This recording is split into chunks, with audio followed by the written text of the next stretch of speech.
intensas assim para nós. Nós viemos já da ICP, nós tivemos lá um encontro de pastores, né? Inclusive lá com o pastor Carlito, que esteve aqui já na Spirit Day, né? Um homem de Deus, com a pastora Leila. Foi um tempo muito precioso, ficamos 2 dias em Curitiba, fomos para Goiânia, aí de Goiânia para cá é 200 quilômetros, né? Então vamos! E aí foi uma aventura, gente, foi muito engraçado a nossa chegada, né? Nós fomos muito bem recebidos já pelo Jackson, pela Bárbara, né? Que são família de Deus, alguns amados aqui, o pastor Luciano, toda a sua família.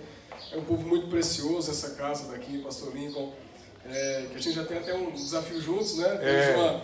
Temos um desafio maravilhoso assim, que o Senhor teve colocando sobre os nossos corações de expandir a visão família. A gente tem acreditado que família ela é a base para todas as coisas. Uma família saudável gera uma sociedade saudável, uma família forte gera uma igreja forte. A família, a base da família é muito preciosa. E nós louvamos a Deus por isso. Como foi apresentado, estamos aqui, né? Estou eu com minha esposa, a Valquíria está ali. A Mari já foi para a salinha, né? Eu acho que esses dias de ritmo a bichinha estava um pouquinho meio cansada, mas conseguiu ir. E que bom que estamos aqui para falar um pouco sobre esperança. Nós estivemos falando essa série no mês passado lá na ICP. Uau! Né? Então a gente tem entendido que é uma palavra de esperança para os nossos dias. Né? Então a gente tem acrescentado e visto realmente que Deus ele é poderoso assim, para gerar esperança sobre nós, para que essas promessas possam se cumprir. Porque se não houver esperança, não tem sentido da gente poder trilhar os nossos dias, porque nós vivemos dias difíceis.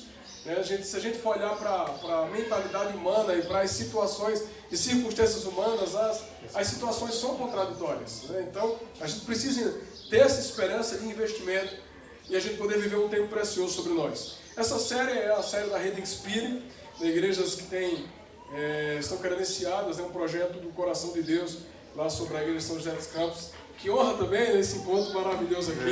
Né? Então, é uma igreja que a gente tem amado e tem sido uma referência para o Brasil. E essa série tem falado muito aos corações. Então, a gente vai falar um pouco sobre a esperança que você precisa para investir nas oportunidades.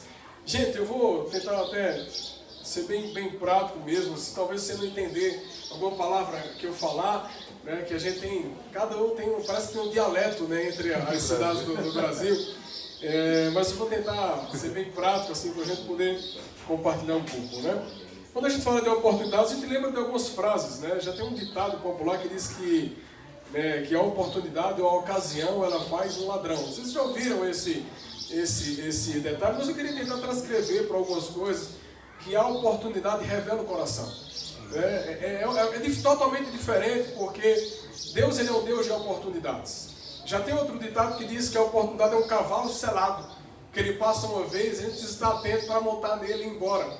São algumas oportunidades que passam sobre as nossas vidas, eu tenho certeza, total absoluta, né, que a gente não conhece a cabeça de ninguém, mas eu acho que a maioria das pessoas aqui talvez um dia já se arrependam por uma oportunidade que não abraçaram. Quem aqui se arrepende por uma oportunidade que você não abraçou? Né? Irmãos, é muito natural, porque nosso coração às vezes é cheio de medo, às vezes é cheio de restrições. E às vezes a gente, com essas restrições de medo, a gente não sabe talvez o terreno que a gente vai pisar e talvez nessa insegurança. A gente estava lá em Goiânia participando do SOSO, né, que é uma ferramenta maravilhosa também, que é da Bethel, falando sobre cura, sobre salvação, sobre libertação. E tem uma das partes do SOSO que ele fala, uma das ferramentas e uma das coisas que nós temos são muros. Todos nós temos alguns muros dentro de nós, que esses muros servem de proteção, mas também servem de barreiras. Verdade. Então, às vezes, algumas áreas da nossa vida que nós temos algumas resistências, elas talvez vão bloquear algumas oportunidades que estão passando sobre nós. E às vezes a gente fica naquele processo de incertezas e medo, será que é Deus, será que não é Deus? Essa oportunidade vem de Deus, o que é que Deus está falando a esse respeito? E às vezes nesse tempo que a gente vai pensando um pouco mais, a oportunidade passou. Mas Deus ele é um Deus misericordioso, porque nós perdemos algumas oportunidades, mas Deus, ele com sua graça, nos dá outras, que eu tenho certeza que são maravilhosas. E, irmão, se hoje de manhã você está aqui junto comigo, junto com essa igreja, eu tenho a convicção de que Deus está liberando oportunidades sobre nós. E eu queria que você pudesse, junto comigo, estar com as antenas ligadas e preparados, com a sensibilidade de Deus, para saber quais são essas oportunidades que Deus está nos dando. Amém. Não perca as oportunidades que nós teremos aqui nessa manhã. Provérbios 23, 18 diz: certamente haverá um bom futuro para você e a sua esperança não falhará. Eu queria combinar com vocês algo seguinte, eu vou ler novamente, quando eu terminar assim, diz assim, ó, e a sua esperança não falhará, você dá um glória a Deus bem pentecostal. Dá pra gente fazer assim, não? Vamos lá? Esse texto está falando a seu respeito, tá certo? Diz assim, ó, certamente haverá bom futuro para você, e a sua esperança não falhará. Glória a Deus, irmãos. Que bênção. Tem uma frase do JB que é daqui, eu gosto muito dessa frase, diz assim, olhando para o meu futuro, eu gostei do que eu vi e é para lá que eu vou.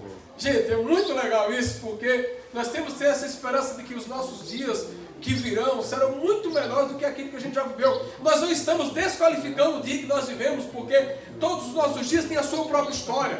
Todos os dias tem história. As lutas que nós tivemos são histórias. Mas a gente precisa entender que Deus está para nos levar para lugares que a gente ainda não imaginou. E os propósitos de Deus, eles são grandiosos. A Bíblia diz que o que olhos viram, né? O que ouvidos ouviram, o que nem olhos viram, nem ouvidos ouviram, nem jamais chegou no coração do homem. Isso é que Deus tem preparado para nós. Eu tenho dito ao pessoal da igreja assim, pense em uma coisa grande. Pensou? Pronto, ainda não é o que Deus tem preparado para você. Porque a Bíblia diz que não é, os olhos ainda não viram, ainda não chegou no coração. Por mais que a gente pense em coisa grande, irmãos, o que é grande para Deus? Pergunta ao seu irmão, o que é grande para Deus? Se a gente não tivesse esse negócio de pergunta para o seu irmão, parece que não é pregação, né? Mas você diz, o que é grande para Deus? O que a nossa mente pode imaginar ainda é limitado. Nós somos seres limitados. Mas Deus é um ser ilimitado. Então Deus ele faz questão de superabundar tudo sobre nós. Então que essa esperança esteja sempre viva nos nossos corações. Tem uma frase que diz assim, ó, a sabedoria traz esperança, né, do Erwin McManus. Então essa sabedoria, ela traz a ideia de que aquele que espera é sábio. A Bíblia diz em Provérbios que não é bom agir sem refletir, peca quem é precipitado. Algumas precipitações que nós tomamos, ela provocam perda de oportunidades. Porque talvez se a gente esperar também um pouco mais e agir no tempo certo, as coisas elas vão fluir. E às vezes não é necessário, às vezes, dar um passo para trás, tem que dar para frente, dois para trás. Eu entendo que Deus ele permite que a gente faça isso.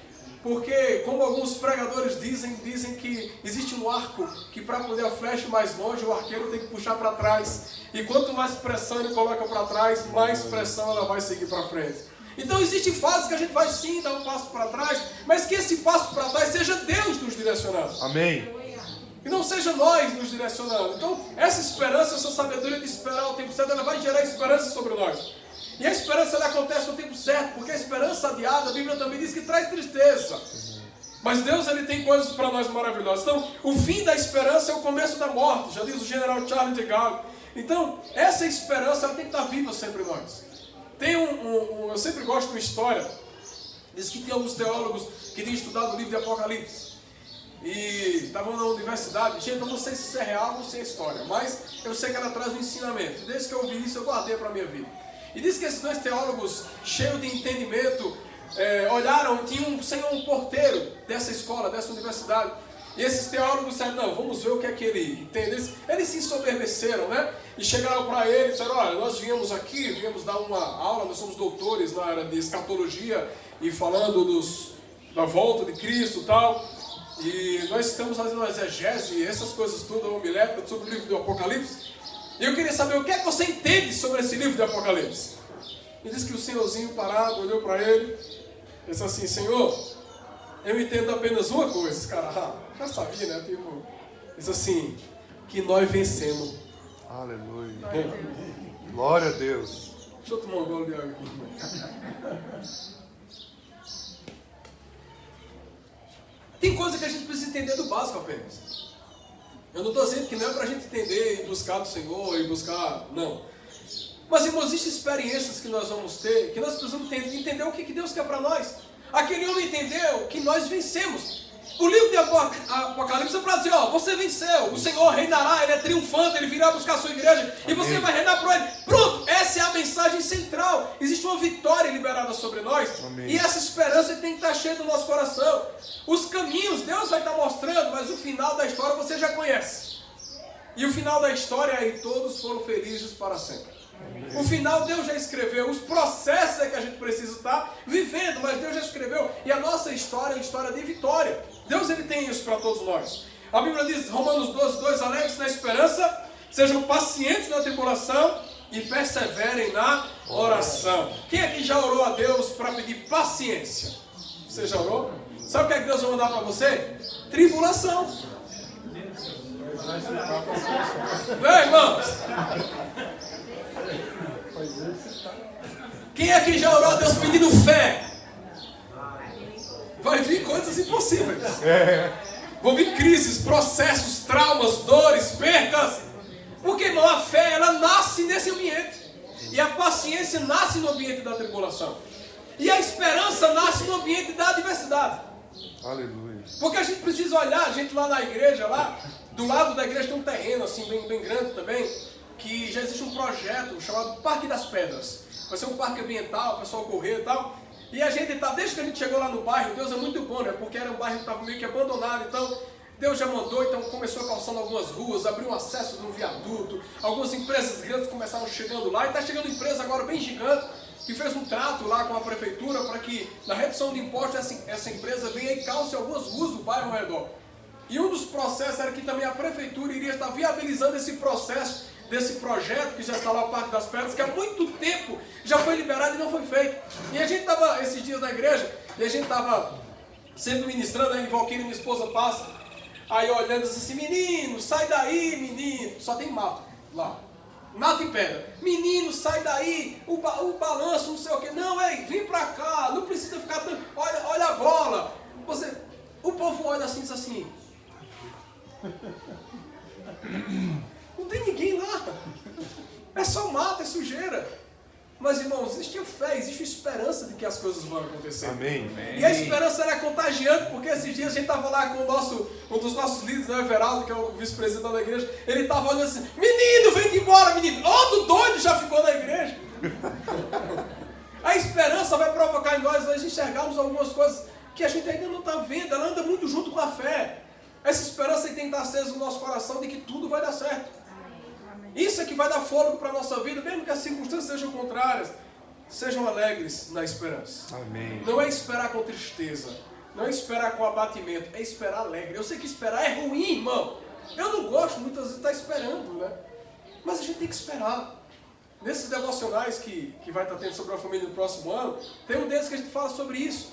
Que nós muitas vezes não gostamos de esperar, mas o processo de espera ele faz parte do destino que Deus vai nos levar. Irmãos, a gente veio agora, né? Viemos de avião, daqui a gente veio de táxi, depois eu conto essa história do táxi, ficou muito engraçado. A gente contratou o táxi e quem terminou chegando dirigindo o carro fui eu. Foi engraçado, irmãos, demais o processo aqui, o nosso querido Rodrigo lá.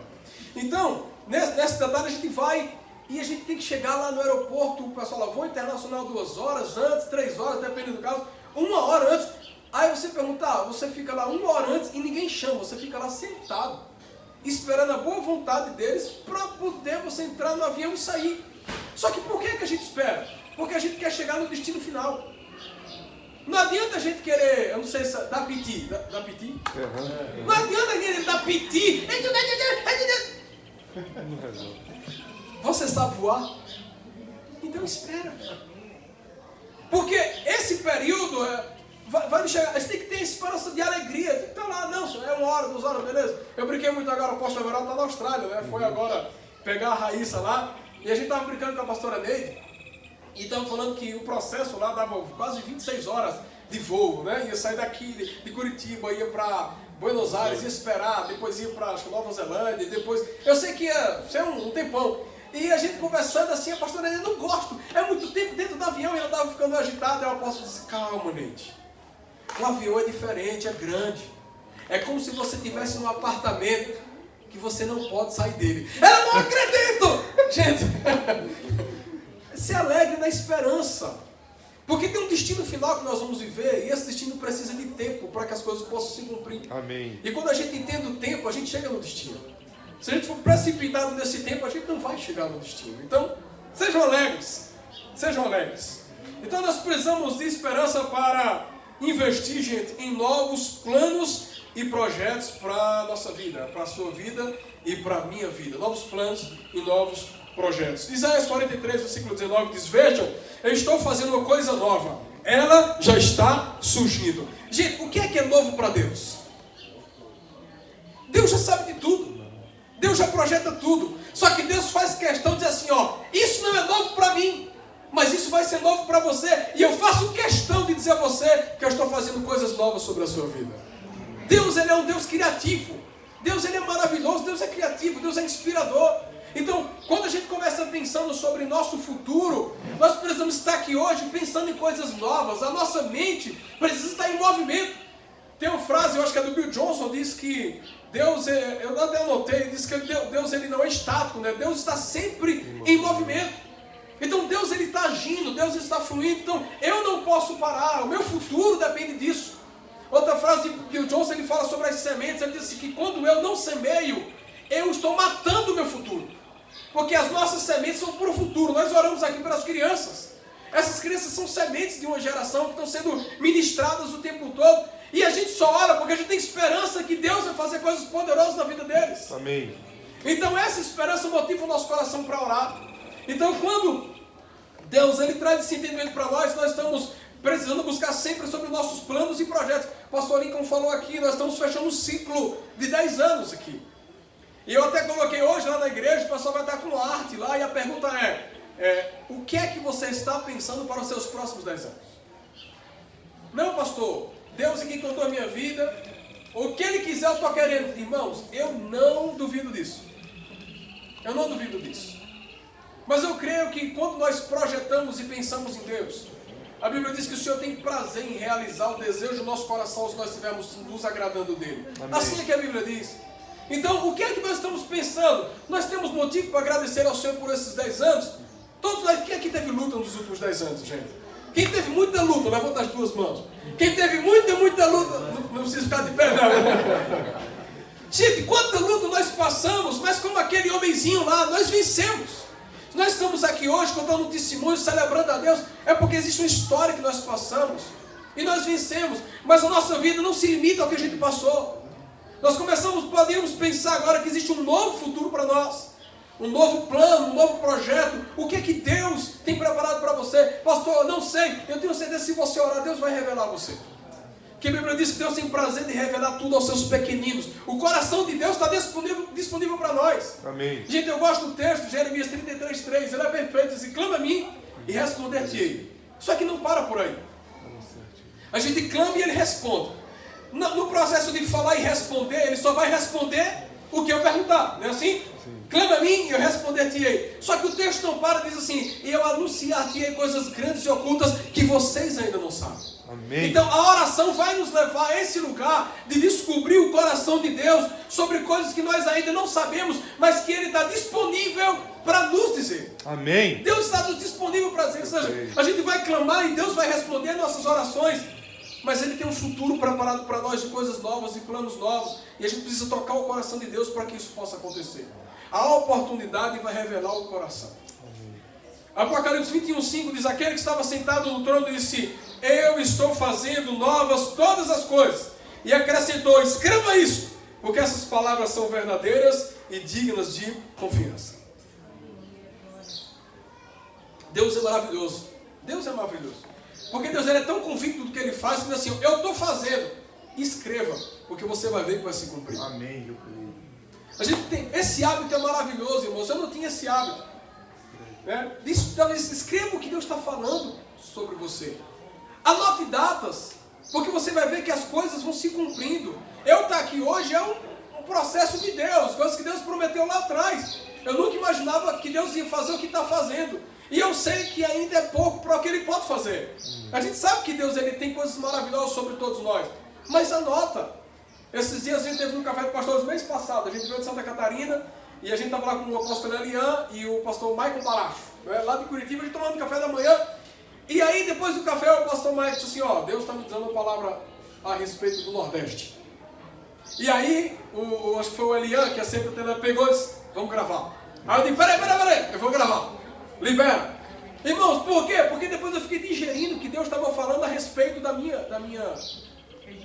região. Deus estava liberando a palavra. E Deus ele disse assim, eu estou fazendo coisas novas sobre a vida de vocês. Pegue um papel e anote. Pega um papel. Alguém está com papel e caneta já?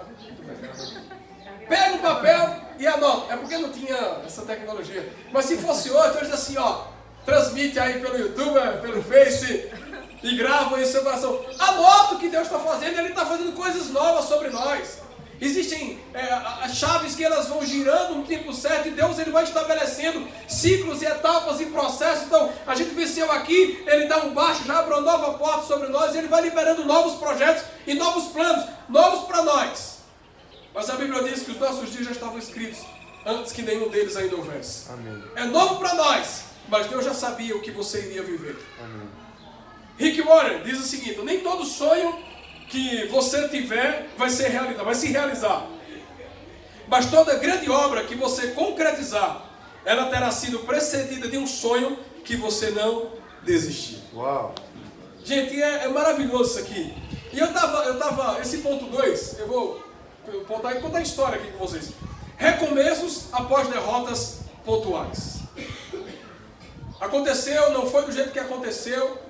Levanta, sacode a poeira e dá a volta por cima. Amém.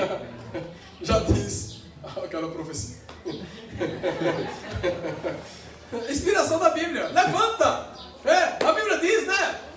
É claro, diz assim, ó, se você chegar no lugar e não te receberem, o que é que Jesus diz assim, ó? Levanta, sacode o pé e vai embora, porque Deus tem coisa muito maior para você. Então levanta, sacode a poeira e dá a volta por cima. E se as pessoas não te aceitarem, não tem problema. O Senhor a seu tempo fará coisas maravilhosas, mas segue a tua vida. Recomeço após derrotas pontuais. Tem uma frase de um filme, eu gosto, eu sei que às vezes eu sou repetitivo, mas vocês nunca ouviram, então eu vou falar então aqui. Tem um filme, eu era menino, rapaz, pirrainha, você sabe o que é pirraia, né? Porque lá em Curitiba é piá, né? É piá. Um pequenininho, e lançaram um filme de luta. Eu não sei a história do filme direito, eu não lembro mais, mas o tema era retroceder nunca, render-se jamais. Ah, Karate Kid, cara. Era Van Damme, né? Era de karatê, era de kickbox, de luta, era esse negócio aí. Né? Quem aqui lembra desse filme? Entregou a idade. Então assim, retroceder nunca, render-se jamais. E é interessante que Rick Warren diz assim, se você for para se render, renda-se apenas a Deus. Porque a adoração é um processo de rendição. Quando nós estamos cantando aqui, nós estamos nos rendendo ao Senhor. Diz assim, Senhor, não existe outro Deus além de Ti, Tu és a razão de todas as coisas, nós nos rendemos à Tua vontade. Agora, diante das adversidades, você não precisa se render. A gente crê que o nosso Deus Ele é poderoso, Ele sabe do nosso futuro, então a gente não pode retroceder. Retroceder, como eu falo, do nosso jeito. Entende, gente, o que eu estou falando? A voltar a práticas passadas que nós tínhamos. Isso é retroceder. Mas se Deus disser, ó, para aqui, porque eu tenho outra coisa, não é retroceder, é um direcionamento divino para um futuro. Então, recomeça após derrotas pontuais. E aí Paulo, ele escreve dizendo assim, 2 Coríntios capítulo 11. 5 vezes eu recebi dos judeus, 39. Quem aqui gostaria de ser igual a Paulo? Diz amém. Amém, esse processo também fazem parte. Gente, todo mundo quer ser José no palácio, mas ninguém quer ser José na cisterna, né? Só que para chegar no palácio, gente, tem cisterna, tem acusação, tem prisão, depois tem governo. Aleluia. O processo de bom governo é um processo. A gente passa aqui, ó. O pastor Nico aqui, ó, 25 anos, né? 16 anos. Só Deus sabe que já passou desse tempo. Mas são etapas que são necessárias, irmãos, para Deus trabalhar em nós, porque é o processo da cisterna que José estava, depois ele veio o processo, onde ele chegava, ele era governo. Só que ele teve que passar por etapas. Todo mundo às vezes quer pregar como Paulo, ter um som de Paulo, da mensagem de Paulo. Gente, com toda sinceridade, sabe o que é que Paulo diz? Sede meus imitadores, assim como eu sou em Cristo Jesus. Só que essa imitação é no processo sim, de ousadia, de entendimento, de profecia, de direcionamento. Mas para poder a gente chegar a essa profecia, a esse direcionamento, a essa ousadia, a ser uma pessoa influente em diversas áreas, a gente vai ter que levar 39 açoites, 3 vezes golpeado com vara, 1 vez apedrejado, 3 vezes sofrendo naufrágio, passou uma noite e um dia exposto na fúria do mar. Esteve continuamente viajando de uma parte para outra. Enfrentou o perigo do rio, perigo de assaltante, perigo dos compatriotas, perigo dos gentios, perigo da cidade, perigo do deserto, perigo do mar e perigo dos falsos irmãos, que isso é uma coisa que nunca aconteceu.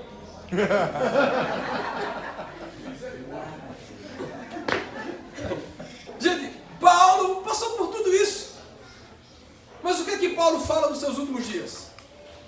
Completei Combati o bom combate. Completei a minha carreira e guardei a minha fé. Uau. Ele passou por tudo isso, mas ele não desistiu, porque eram derrotas pontuais.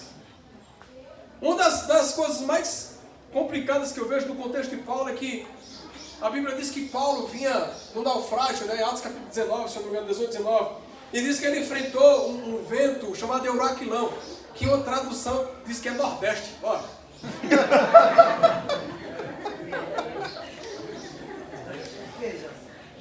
Talvez seja por isso que o povo diz que o nordestino é bravo, né? Diz que esse vento veio com a tormenta e Paulo, naquela confusão toda, o barco foi e vai quebrar. E Deus diz a Paulo: ninguém se perde desse barco, eu vou cuidar de todo mundo. E Paulo olha e diz assim: ó, ninguém vai se perder, faço o que eu estou dando direcionamento. Um prisioneiro, né? Faço o que eu estou dando direcionamento e vai dar tudo certo. E aí a Bíblia diz que o barco se quebra todo, mas ele chega numa ilha. Que aí aqui é o detalhe, né? O nosso destino é um, humano, mas o destino de Deus é outro. A gente quer ir para Roma, mas Deus não tem uma ilha no meio do caminho que você vai fazer missões lá. E você só chega lá em Roma se você primeiro ganhar esse povo aqui. Né? Né? Tipo, história nossa, né? Né? Lembrei agora, né? Para no meio do caminho para poder chegar lá. E aí, quando chega, né? Paulo passa, chegou, e aí ele vai fazer uma fogueira. A Bíblia diz que quando ele pega no graveto, parece uma serpente venenosa e... Aí o que é que o pessoal diz? Esse homem deve ser um miserável. Porque o cara escapa de um negócio tão... do Euraquilão e chega aqui e vai ser morto. Só que o que é que Paulo diz? Pega a serpente, taca no fogo e segue a vida. Existem coisas grandes que a gente vai enfrentar. Existem serpentes pequenas que a gente vai enfrentar. Mas existe um líder de uma ilha que a gente precisa ganhar. Aleluia! Gente, são etapas.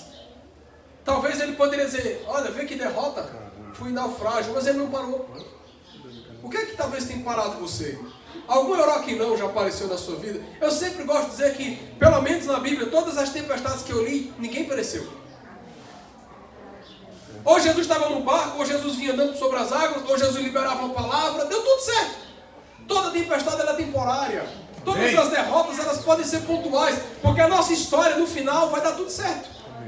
Vai dar tudo certo. Mesmo seja tempestade, seja serpente, são derrotas pontuais. E aí, gente, tem uma história. Tiago 1 logo diz: não, vamos lá, Rick Wallace. Você não é um fracasso quando você perde. Você se torna um fracassado quando você desiste. Todo mundo pode perder, mas a gente não pode desistir. Retroceder nunca, render-se jamais. Lembra desse texto bíblico aí do filme? Tiago 1,12 diz assim: feliz o homem que persevera na provação. Gente, hoje eu estava pensando, quando falou desse termo, eu lembrei de um homem, talvez a gente estudou na escola, né? Que é o Thomas Edison, um grande inventor. E aí tem uma história dele muito interessante, que é a história da criação da lâmpada. Ele era um cara visionário, se eu não me engano, ele tinha mais de 1000 patentes de coisas que ele criou. Ele criava, ou seja, novos planos, um novo destino, novo plano. Aí isso não deu certo, vamos criar outro, e aí vai. E aí, dizem os historiadores que quando ele estava no número 700 de frustrações, o ajudante dele disse assim: vamos desistir. Não está servindo de nada. 700 tentativas, a gente não conseguiu criar. E a resposta de Thomas Edison foi: para com isso. Nós temos 700 possibilidades de erro que nós não vamos repetir. Uau. Cada um vem de um jeito. Ou seja, foram 700 erros, tá? Mas o que ele vai criar para o futuro, ele não vai repetir os processos do erro do passado. Irmãos, não tem como. Se nós queremos um futuro diferente, a gente não pode repetir processos do passado. E ele falando isso assim, foram 700 erros, só que a gente vai continuar. E a história diz, se eu não me engano, gente, foi mais de 1000 e poucas tentativas. E eles conseguiram criar a lâmpada porque não desistiram. Senão a gente estava usando lampião até hoje. Lampião. Candeeiro. Lampião. Porque Lampião lá também é um cabo bravo, outro cara bravo lá no Lampião e Maria Bonita. Mas assim, é não desistir dos processos. Mesmo que talvez algumas pessoas que aparentemente estão nos ajudando, assim, de novo, cara. De novo, vai dar errado. Quando a gente foi implantar a igreja em Caruaru, nós tínhamos saído de um contexto, Deus estava nos levando para outro. E a gente veio de um propósito de Deus, né? Deus esteve direcionando minha esposa. Eu criado assim, não criado em igreja, mas me converti 13, 14 anos de idade. E a gente vinha na igreja, eu estava comentando com o Jackson, com a Bárbara, né, hoje dentro do carro, assim, gente, como é bom essa igreja. É maravilhoso essa igreja. Ah, pastor, eu me decepcionei muito, eu também. Eu não quero trabalhar ao mesmo nível que você, né? Mas se depois quiser, a gente pode contar nossas histórias de tristeza. Não, está repreendido.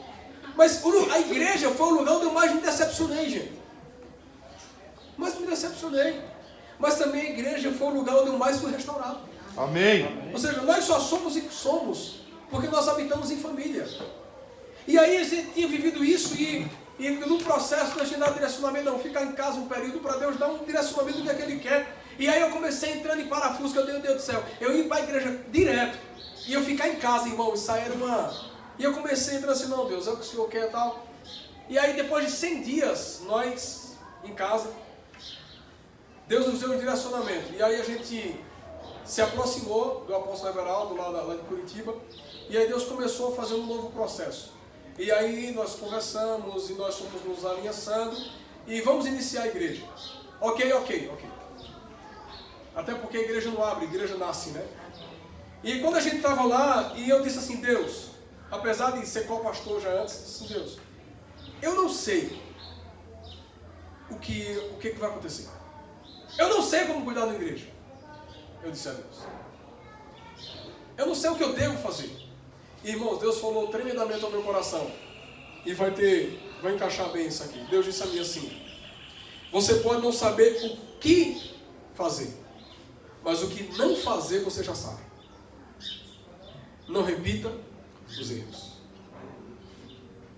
A gente não precisa de muita coisa assim.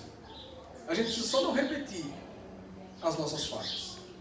Porque se em algumas áreas eu não repeti, aquilo ali ficou novo para mim e eu venci mais uma etapa.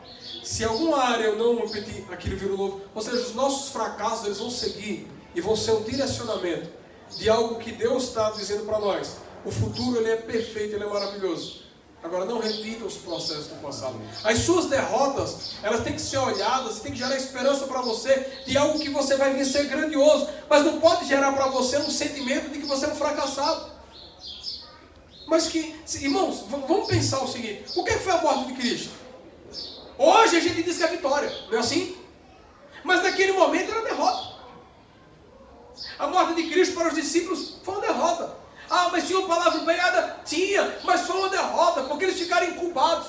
Pedro voltou a pescar, os discípulos entraram em parafuso.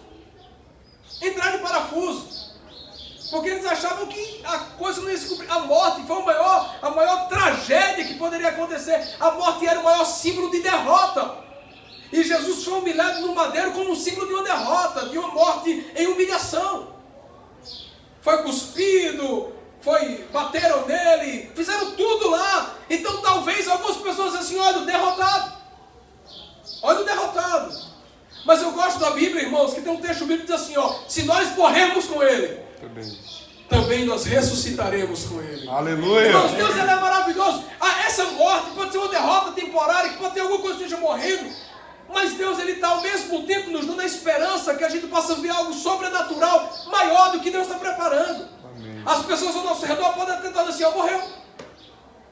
Fulano, depois dessa não aguenta. Só dá tantos dias. A pancada foi forte demais. Mas, irmãos, são derrotas pontuais. E a gente sabe que no terceiro dia, Jesus ele ressuscitou de maneira triunfante. E o que Jesus fez? Jesus mandou uma palavra para os discípulos que já não tinham mais esperança. E disse assim, ei, avisa a eles que eu estou vivo. E avisa a Pedro, que talvez ele estava mais desnorteado. Diz a Pedro que eu ressuscitei. O que ele estava dizendo assim, aquela derrota ela foi temporária. Avisa todo mundo que eu venci, que eu estou de pé. O nosso entendimento ele precisa ser muito mais amplo do que o nosso momento. O nosso momento não define o nosso futuro simplesmente. As minhas derrotas hoje não definem o meu futuro simplesmente. Porque Deus ele é um Deus que tem de maneira superabundante para todos nós. Terceiro ponto, invista sempre no seu crescimento pessoal. Colossenses 3,10 diz, e eles se revestiram do novo, o qual está sendo renovado em conhecimento à imagem do seu Criador. Eu gosto quando, até o Carlito, ele ministrou, acho que outra série, mas ele disse que estava dizendo assim, ó, se você encontrar alguém no meio da rua, e você viu essa pessoa, sei lá, 10 anos antes, e a pessoa olhar para você assim, fulano, você não mudou nada, tá do mesmo jeito, peça a Deus porque tem alguma coisa errada em você, não é mesmo? Nós não somos as mesmas pessoas, irmãos. Ontem nós éramos uma pessoa, hoje nós somos outra pessoa. Nós não podemos viver no mesmo ambiente andando em círculo. Nós temos que andar diante de um propósito firme, triunfante de Deus. Então a nossa mente tem que mudar, a nossa postura tem que mudar. Essas derrotas pontuais têm que trazer ensinamento para nós, para que a gente possa ser novas pessoas. Investimento no nosso conhecimento. A Bíblia diz que quando nós temos o nosso conhecimento, a nossa mentalidade renovada, está lá escrito em Romanos capítulo 12, nós vamos desfrutar a boa, a agradável e a perfeita vontade de Deus. Só que essa boa, agradável e perfeita, ou boa, perfeita e agradável, ela só se manifestará numa mente renovada. Se a nossa mente não estiver renovada, nós não saberemos qual é a boa, nem a perfeita, nem a agradável vontade de Deus. Porque a gente vai estar lutando contra nós mesmos. Então, a primeira coisa que a gente vai ter que fazer na nossa vida sempre é mudar a nossa mentalidade. Um crescimento pessoal em Deus, nós não podemos ser as mesmas pessoas de ontem. Porque hoje o Senhor está nos dando uma porção muito maravilhosa. E a gente precisa vivenciar essa porção hoje. Eu não falo isso, irmão, de caráter. Eu não falo isso da sua essência, não. Eu falo do seu conhecimento, do nosso conhecimento. Que é que, se eu fosse olhar, meu Deus do céu, a gente já falou tanta coisa lá atrás, que a gente até se arrepende de algumas coisas que a gente falou, porque a gente não tinha conhecimento. Verdade. A gente falou, meu Deus, não era assim. Só que naquele momento, era um tempo ainda de ignorância. Mas Deus, Ele trouxe um novo entendimento, e a gente precisa vivenciar esse novo tempo, esse novo entendimento. O conformismo, ele é o carcereiro da liberdade e o inimigo do crescimento. Estar conformado e viver em cadeias sem cadeias. É a gente sentar no sofá e esperar a morte chegar. A gente não pode se conformar, e a Bíblia diz isso, não vos conformeis com esse século. Ou seja, mas transformai-vos pela renovação das nossas mentes. A gente não pode ver as situações. E aí em que área? Uma transformação emocional. Acima de tudo, guarde o seu coração, pois dele depende toda a sua vida, nossas áreas emocionais.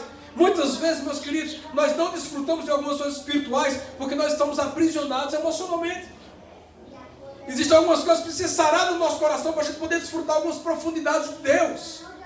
Então a gente precisa investir na nossa vida emocional, na nossa estabilidade emocional. Deixar da ideia de vitimismo e de orfandade. E a gente entender que as coisas, mesmo as coisas ruins, elas cooperam para o bem daqueles que amam a Deus. Mesmo aquilo que nós sofremos no passado, elas cooperam para as nossas vitórias no futuro. Amém. Essas lutas, elas vão nos fazer mais forte. Nossa área emocional precisa estar bem definida para que a gente possa viver esse novo, essa esperança, esse investimento de Deus. Então invista na sua área emocional. Invista na sua área espiritual. Dedique-se à leitura pública da Escritura, à exortação e ao ensino. A Bíblia, ela precisa ser consultada e vivida diariamente. É tão interessante, irmãos, que a Bíblia, em Salmo 119, o salmista diz assim, de que maneira poderá guardar o jovem puro o seu caminho? Ele faz uma pergunta, mas assim, observando segundo a tua palavra. Guardei a tua palavra no meu coração para não pecar contra ti. Todo pecado, ele é resistível. Agora, nós só pecamos porque a palavra está longe de nós. Porque a partir do momento que essa palavra começa sendo verdade, eu estou investindo uma esperança viva no meu coração. Porque, irmão, com toda sinceridade, se essa palavra ela não entrar na nossa vida, nós não teremos esperança. Por isso que muitas pessoas crescem no número de pessoas que tiram suas próprias vidas. De pessoas que desistem de viver, entram em quadros depressivos, porque elas perderam a esperança. Quando perde a esperança, ele se entrega e ele vai vivendo. Mas o desejo de Deus é que a gente possa ser renovado o tempo inteiro. E olhar para o futuro e saber, não, Deus vai preparar. Não, Deus está no controle. Não, eu creio que tudo é possível ao que crer. Não, eu tenho esperança de que a minha família será transformada. Não, eu tenho esperança que essa situação vai ser mudada. Esperança. Crescimento acadêmico e profissional, gente. Isso é muito importante. Não, agora eu sou do Senhor e eu não vou mais estudar, não vou para a faculdade. Quem disse? Não, meu irmão. Deus quer te levar lá. Algumas áreas de influência você só vai chegar pelo seu conteúdo acadêmico. Verdade. Você chega pelo seu conteúdo acadêmico e Deus te coloca lá como governo espiritual. Amém. Mas estuda. Apegue-se à instrução, não abandone, guarde bem, pois dela depende a tua vida. A tua vida depende do teu conhecimento, do teu entendimento. E não pare de crescer. Tem uma frase assim, ó: crescimento significa mudança. E toda mudança implica o risco de passar do conhecido ao desconhecido. E aí a gente cria aqueles muros que eu estava falando. Eu não sei como é, eu não sei se eu vou. E a oportunidade passa. Irmão, se é Deus que está trazendo a oportunidade, se você enxerga a luz daquele ambiente e paz, sobe no cavalo e vai. Amém. Vai, bota a légua para frente e vai embora, porque Deus ele vai preparar tudo, irmãos.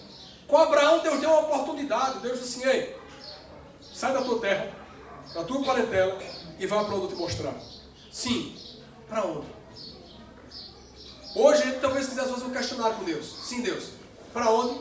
Quantos quilômetros? Qual o clima? Vai de quê?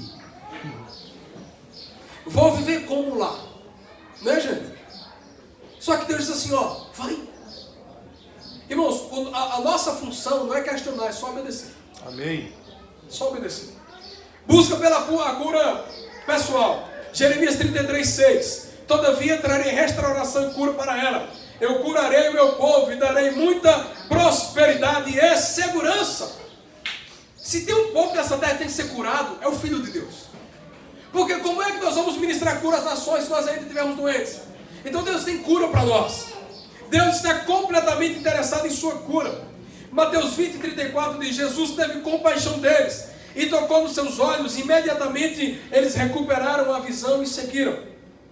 Todas as pessoas, irmãos, que buscaram a Deus com a intensidade do coração, de buscar ao Senhor por uma cura e por uma restauração, eles obtiveram aquilo que eles buscaram. É tão interessante que Jesus, em vários relatos, ele olhava para as pessoas assim, ó, faça-se conforme a tua fé. Só que antes daquela pessoa chegar em Jesus, ela tinha esperança de que algo bom ia acontecer. Ela tinha esperança que ela poderia enfrentar aquelas circunstâncias e ela ia ser curada. Eu faço uma brincadeira, mas diz que um certo homem chegou para Jesus e estava cego, a Bíblia diz que Jesus cuspiu. Irmão, é diferente, né? Jesus cuspiu, fez um lodo lá, uma coisinha, e jogou no olho do homem e disse assim, ó, vai lá e te lava. Onde estava a cura? No cuspe de Jesus? Não. Cuspe é cuspe. Cuspe normal, né? Na lama que fez? Não. Na água? Não. Na obediência. Jesus disse assim, você quer dar esperança no seu coração? Vai com essa lama nos olhos, mesmo sem ver. Lava lá. E por obediência, você vai receber a cura que você estava precisando. Amém. A cura é um processo de obediência. Amém. Se eu obedeço, eu serei curado. Amém. É um processo de obediência. Podemos ser curados pelas palavras de pessoas certas ao nosso lado. Jesus estava ali do lado daquele homem. As palavras agradáveis são como favo de mel. São doces para a alma e darão cura para os nossos ossos. Outra cura nós precisamos ter, irmãos, é a cura dos nossos relacionamentos. Relacionamentos intencionais com propósito. Uma das definições da palavra relacionamento é ralar-se. Eu gosto do texto bíblico assim, ferro com ferro se afia. Relacionamento, eu não posso querer ser igreja se eu não posso ter a condição de tomar um café com você. Se a gente poder conversar. Esse formato de igreja eu não acredito. Um dia eu acreditei, eu não acredito mais. Eu não acredito no formato de igreja onde existem senhores e servos. Só existe um Senhor, um Pai. E todos nós somos servos. Amém.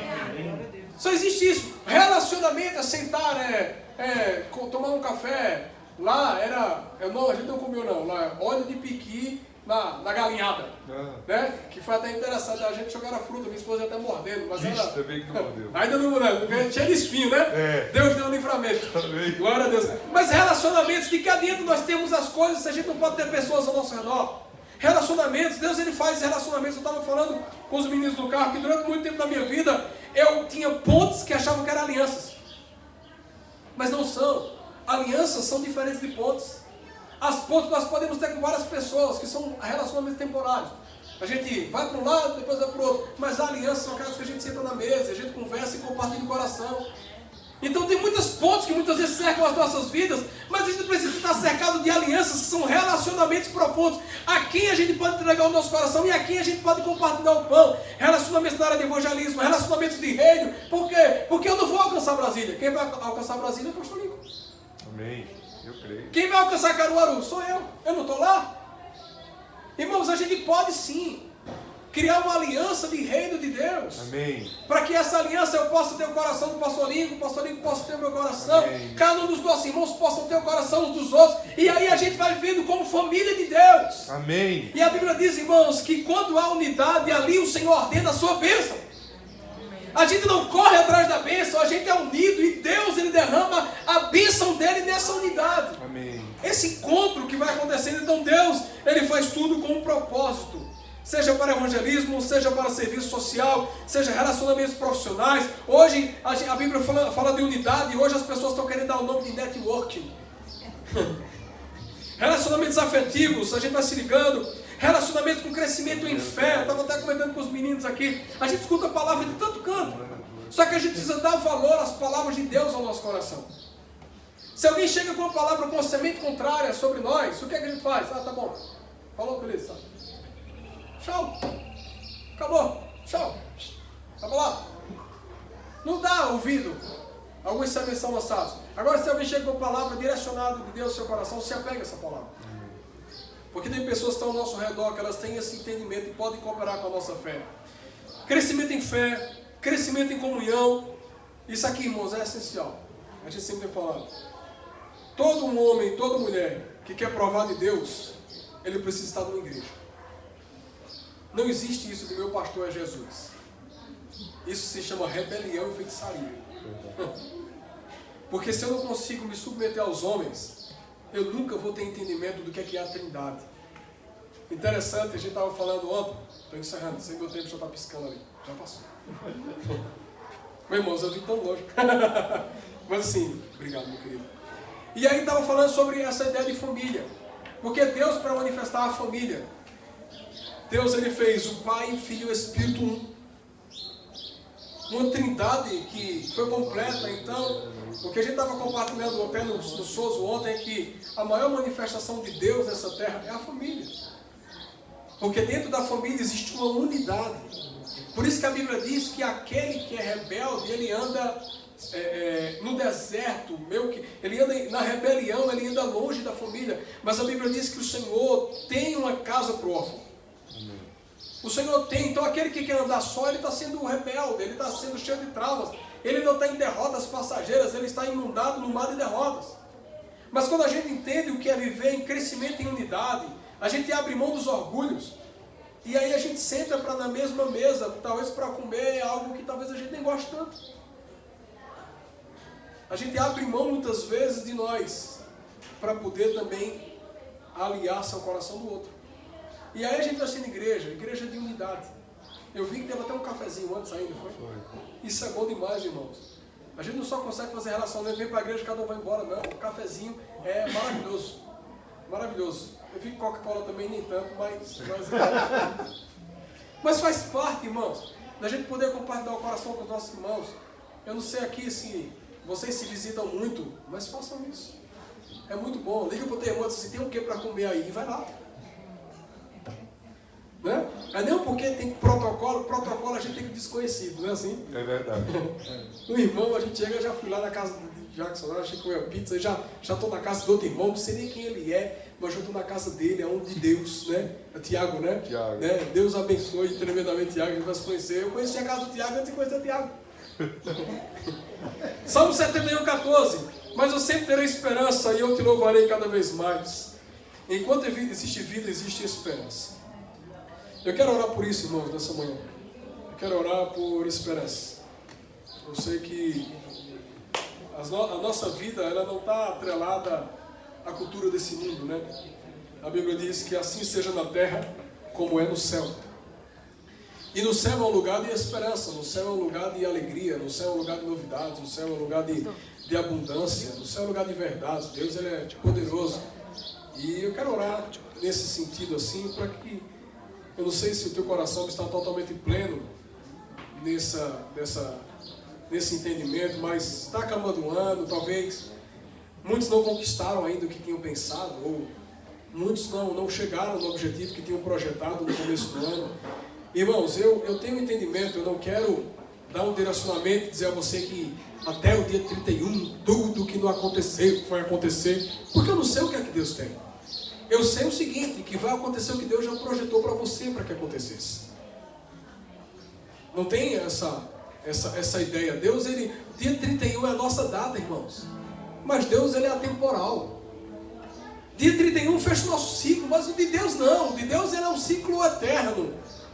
E é tão interessante que uma das definições de eternidade é a ausência do tempo. Não tem tempo para a eternidade. Então Deus pode fazer todas as coisas da sua vida agora. Deus pode fazer amanhã. Deus pode fazer com alguns anos na frente. Mas a única coisa que a gente não pode perder é a esperança de que as coisas que Deus vai fazer. E que Deus possa trazer isso sempre no nosso coração e alegrar o nosso coração. E saber que as nossas circunstâncias de hoje não definem onde Deus, ele simplesmente vai nos levar. A gente não pode olhar e dizer, não, eu estou hoje nessa situação, não. Não, Deus, ele nem olhos viram, nem ouvidos ouviram, nem jamais chegou no coração do homem que Deus tem preparado para nós. Vamos orar, você pode ficar de pé para ele fazer essa oração juntos, meus irmãos?